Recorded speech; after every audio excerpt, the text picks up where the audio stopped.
क्या रे पूछेगा? अब तो हमको पाल सकते थे। বাজে বাক্য মত। খাবি খাবি না? আচ্ছা এই কুকুরে কি খাবার খায় বলো তো? পুষবেন নাকি?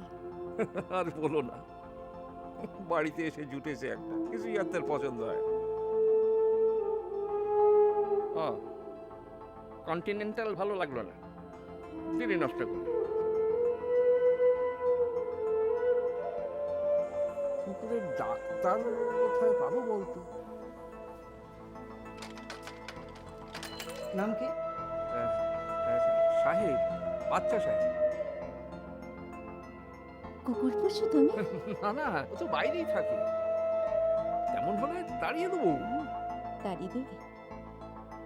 একবার ভালোবেসে ফিরলে তাড়ানো যায়?